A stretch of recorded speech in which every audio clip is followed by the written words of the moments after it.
నాగర్ కర్నూలు జిల్లా అచ్చంపేటలో ఎమ్మెల్యే వంశీకృష్ణతో కలిసి రాష్ట్ర వైద్య ఆరోగ్య శాఖ మంత్రి దామోదర్ రాజనరసింహ పర్యటించారు. ప్రభుత్వ ఆసుపత్రిని సందర్శించి రికార్డులను పరిశీలించి వైద్య సిబ్బందితో మాట్లాడారు. పట్టణానికి తొలిసారి వచ్చిన మంత్రిని పార్టీ నేతలు శాల్వతో ఘనంగా సన్మానించారు. ఇక గత ప్రభుత్వం 100 పడకల ఆసుపత్రి కట్టించి సిబ్బంది సౌకర్యాలను సమకూర్చడం మర్చిపోయారంటూ మంత్రి విమర్శించారు. ప్రజలకు 24 గంటలు వైద్యులు అందుబాటులో ఉండి మెరుగైన వైద్యం అందించాలని, అలాగే ప్రభుత్వ ఆసుపత్రిలో ప్రసవాలను పెంచే విధంగా డాక్టర్లు చొరవ తీసుకోవాలని సూచించారు. సీఎం రేవంత్ రెడ్డితో మాట్లాడి అచ్చంపేట నియోజకవర్గంలో నర్సింగ్ కళాశాలను ఏర్పాటు చేస్తారని రాజనరసింహ హామీ ఇచ్చారు.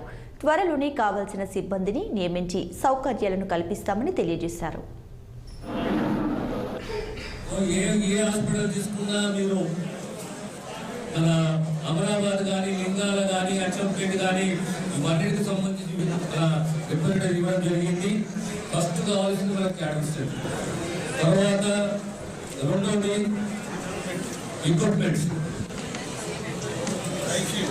తర్వాత ఒక ఐసీయూ కావాల్సింది.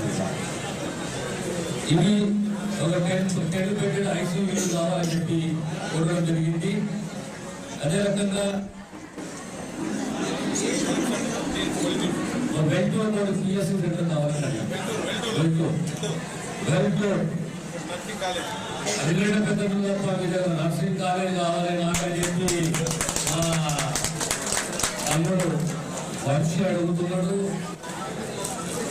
మన నర్సింగ్ కాలేజ్ పైన ఖచ్చితంగా మా నాయకుడు రాష్ట్ర ముఖ్యమంత్రి రేవంత్ రెడ్డి గారితో మాట్లాడి వారి ద్వారా మందులు ఏంటంటే నా కృషి ఉంటుంది.